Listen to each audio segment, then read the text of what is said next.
Muchas gracias, Germán. Quedan apenas 12 minutos. Creo que voy a tratar de resumir, concretar los distintos comentarios recibidos con una pregunta a cada uno de los cuatro ponentes y rogaría la máxima brevedad en la respuesta. Germán, quizá también siguiendo un poco en la exposición que estabas haciendo, has hablado de dar mecanismos vinculantes a la OMS, de la carrera, nacionalismo de vacunas, etcétera.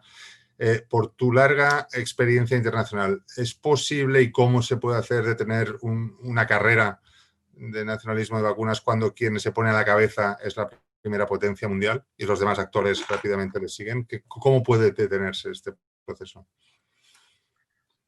Bueno, yo creo que en este momento hay gente que está reflexionando sobre la actual situación y cómo se están moviendo las cosas, que se dan cuenta que no solo desde el punto de vista ético, sino desde el punto de vista de una eficacia en cómo afrontar el problema sería una catástrofe si seguimos así.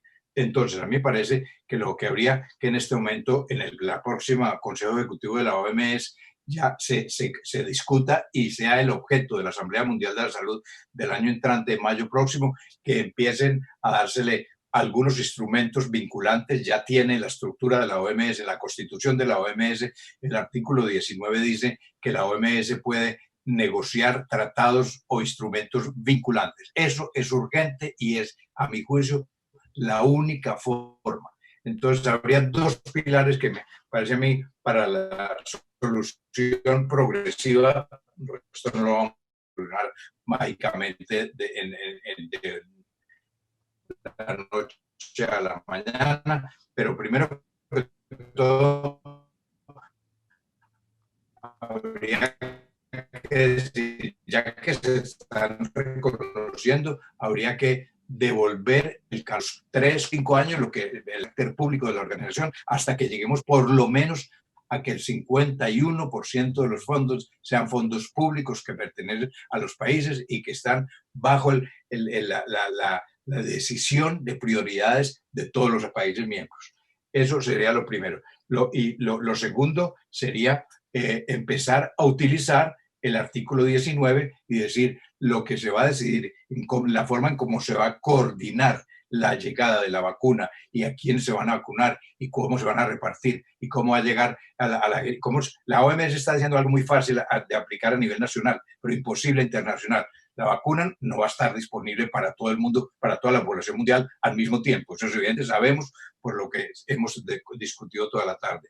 Entonces habría que decir, es el personal sanitario, el personal vulnerable y las personas que tienen otras enfermedades que agravan la situación. Esos hay que vacunarlos en todos los países y de ahí ir subiendo. ¿Cómo lo va a hacer la OMS a nivel internacional? No hay el mecanismo. Si se le da un instrumento vinculante de carácter obligatorio, será la única forma de poderlo lograr. Una pregunta para Eva. Varios asistentes hablan de que la única manera de solucionar los problemas que has planteado pasa por una presión social. Una frase textual dice, se trata de revitalizar la ciudadanía sanitaria. Tú que precisamente en tu trayectoria personal y profesional has seguido ese camino hacia, digamos, un instituto como el IS Global a una entidad como la que estás ahora, ¿qué puede hacerse? ¿Qué fortalezas tenemos y en qué hay que trabajar más para avanzar hacia esa ciudadanía sanitaria? Muy buena pregunta y muy difícil.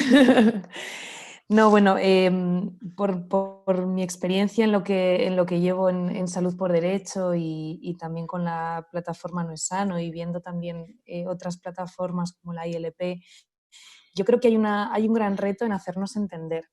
Creo que los problemas que tratamos son muy complejos, que requieren de un nivel de conocimiento previo enorme. Y no es que nosotros seamos más listos que los demás, solo que partimos de muchos de nosotros y nosotras partimos del ámbito sanitario, partimos del ámbito del derecho sanitario, quizás algunos, o de la economía de la salud, y estamos más familiarizados. Y entender la problemática es complicada. ¿Por qué? Porque vivimos en un país donde afortunadamente lo que percibe la gente es que los medicamentos son gratuitos, ¿no? la gente es lo que percibe. Entonces, decirle a alguien que el gasto en medicamentos es excesivo, que los precios son muy altos, que la industria farmacéutica, que por cierto ya hemos comentado, ¿no?, a lo largo de la ponencia, tiene ejerce una presión y gasta cantidades ingentes de dinero en lobby y en estrategias de marketing, pues hacer entender a la ciudadanía pues cuál es la problemática y qué tenemos que hacer para evitarlo, pues es complicado. Y creo que también es complicado llamar a la acción. Creo que ahí fallamos un poco en la sociedad civil. Quizás nos perdamos a veces demasiado en debates sesudos y bueno, y quizás en hablar entre nosotros, que está muy bien y que nos alienta mucho y es muy necesario para pensar conjuntamente, pero creo que nos perdemos un poco en llamar a la acción pues eso, con iniciativas más innovadoras, pero a la vez que sean sencillas y a las que la gente se sienta interpelada, ¿no? La gente muchas veces dice, vale, entiendo la problemática, o muchas veces cuando vamos a una universidad y se lo contamos a los estudiantes, pues muchas veces de la mano del profesor Montiel, ¿no? Los estudiantes entienden perfectamente la problemática, pero dicen, ¿y ahora qué puedo hacer, ¿no? Entonces quizás fallamos en eso, no sé, a lo mejor soy un poco pesimista, un poco de autocrítica, pero es lo que normalmente vemos. Una pregunta para Fernando. Como tú comentabas, varios asistentes también han hecho incidencia en el injusto reparto un poco de responsabilidades en cuanto al desarrollo de la vacuna, ¿no? Algunos comentan si esta sale bien, los beneficios son para la empresa, si sale problemas, pues va a ser el Estado el que va a asumir los costes que ya han invertido o han comprometido en ellos. Lo mismo con los efectos secundarios. ¿Alguien podía pensar que con la gravedad de la pandemia esto podía cambiar un poco las mayores críticas que recibía la industria farmacéutica con el Remdesivir y con algún otro contrato firmado? ¿Estamos condenados a seguir como hasta ahora o es una oportunidad esta pandemia para cambiar las cosas? Yo pienso que es una oportunidad, desde luego. La reflexión que estamos haciendo esta tarde, la que estamos haciendo a lo largo de estos meses en muchos foros, nos hace ver, como se ha comentado, que es un problema global, nos afecta a todos, la solución tiene que ser global y si no es así, pues el sálvese quien pueda nos dará una satisfacción a corto plazo, pero acabaremos estrellándonos. La desgracia es que esa alternativa no se dio, esa oportunidad fue de declaraciones, pero en la práctica no se ha dado. Pero como se ha apuntado, por ejemplo, Eva citaba esa resolución del Parlamento Europeo de 10 de julio, donde se dice prácticamente todo esto que estamos comentando. Y se dice que tiene que ser un bien público, que tiene que ser licencia en exclusiva. Es decir, eso ha llegado. Y hay una mayoría del Parlamento Europeo, que esto es insólito, que apueste por ahí, aunque lógicamente todavía aguantan con el tema de la patente, porque eso siempre es un equilibrio en la redacción final de estos documentos. Pero el grueso del documento va en la buena dirección. Por tanto, yo soy optimista en el sentido de que de hace unos años acá, esta reflexión, muchos comunicadores, como es tu caso, Oriol, muchos periodistas, también habéis entrado en el tema, habéis analizado, esa masa crítica se está formando, ¿no? Es como cuando tienes, voy a hervir agua, que yo soy me gusta mucho la cocina.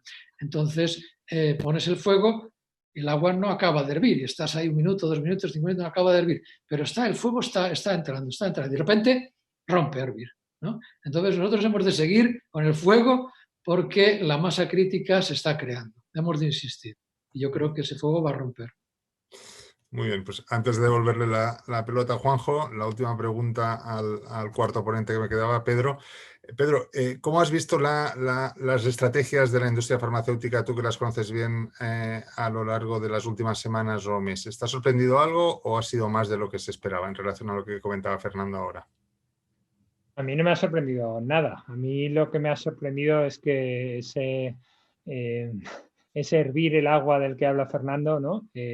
Al final lleve a muchas resoluciones por parte de los gobiernos y de las organizaciones internacionales en las cuales la letra suena muy bien, pero me parece que donde tiene que hervir es que luego eso sea imponer condiciones. Yo creo que la industria se comporta como lo que es, como una industria con sus propios intereses, y lo que hay que hacer es acotarles el campo en el que juegan y jugar duro, es decir, establecer las condiciones de juego, porque es que además tenemos el poder para hacerlo. Entonces, a mí lo que me llama la atención es que desde los poderes públicos no se tomen medidas para realmente aprovechar. ¿Por qué no se hace? Bueno, pues probablemente porque todos los gobiernos, al igual que un Ministerio de Sanidad, pues tienen un Ministerio de Industria. Y sería muy interesante ver cuál es la diferencia. Tiene un Ministerio de Industria, tiene un Ministerio internacional, y sería muy interesante ver la diferencia entre países en los que realmente se está produciendo y se está investigando estas vacunas y cuál es la reacción de otros países en los que esos intereses no están. Yo recuerdo, pues hace unos años, hace ya 15, 20 años, Brasil era conocido como un país que se saltaba las vacunas, ¿no? por necesidades de salud pública, y se saltaba las patentes, quiero decir. Y bueno, obviamente esto crea problemas de derecho internacional y unos problemas de credibilidad importantes, pero debería haber un momento en el que, sin saltarnos la legislación, por lo menos los gobiernos fueran conscientes de que tienen algo de la sartén, de esa sartén que tiene que hervir por el mango, y que por tanto deberían ejercer algo de poder sobre la industria. La industria no me ha sorprendido. Es más, creo que la industria lo ha hecho muy bien en seguir poniéndonos la zanahoria delante y manteniéndonos, que casi esto ha parecido un partido de fútbol en el que nos estaban hablando del resultado. Pues hoy parece que la vacuna va un poco mejor, ahora parece que ha habido este problema, ahora parece que esto. Bueno, nos van informando, creando una necesidad, pero realmente datos públicos claros sobre qué se está haciendo, comparando, acceso a investigadores para comparar realmente cuál de las vacunas tiene mayores probabilidades de éxito, cuál va a ser más fácil que se administre, cuál va a tener una capacidad de distribución y de comercialización más rápida. Todo esto brilla por su ausencia, ¿no? O sea que no me sorprende que los poderes públicos no estén reaccionando. Eso sí que me sorprende más. Muchas gracias, Pedro. Son las 7:01 minuto. Juanjo, perdona, por un minuto no consigo entregarte el relevo a las 7. Te dejo, como está previsto, el cierre y las conclusiones. Bueno, yo quería poner simplemente un ejemplo que ha sido muy sencillo. En principio, es imposible que las cosas cambien si no se intenta. Nunca cambian las cosas por sí mismas. Las cosas hay que cambiarlas. Fijaros cuando tuvimos el problema de la hepatitis C, los tratamientos absolutamente abusivos, escandalosos, que nos pararon y no nos permitían ofrecerlo a los enfermos, sus tratamientos y la posibilidad de superar su gravísima enfermedad, como una respuesta organizada del grupo de afectados que se encerró en el Hospital 12 de Octubre en Madrid, forzó durante bastantes semanas a que se tomaran. La pregunta es qué hubiera pasado si no se hubieran encerrado y forzado a que se tomaran las decisiones que después se aceleraron y se fueron tomando. Ya sabemos que no fueron satisfactorias, ni muchísimo menos, pero la pregunta es qué hubiera pasado si ellos no se hubieran encerrado. Quiere decir esto, con esto quiero decir que es imposible que las cosas cambien si seguimos haciendo lo mismo. Bueno, voy a leer una aproximación a lo que considero que pueden ser unas conclusiones, bueno, que probablemente con más detenimiento podremos haberlo mejorado, pero yo creo que pueden resultar así a bote pronto suficientes. El descontrol del gasto en medicamentos está motivado por un consumo desproporcionado de medicamentos, pero especialmente por el incremento injustificado, abusivo e indecente de los precios de las nuevas moléculas. Siendo el descontrol del gasto en medicamentos el mayor determinante modificable o evitable de la sostenibilidad de los sistemas nacionales de salud, sorprende que no se aborde con firmeza y determinación por la Unión Europea y nuestro gobierno actual.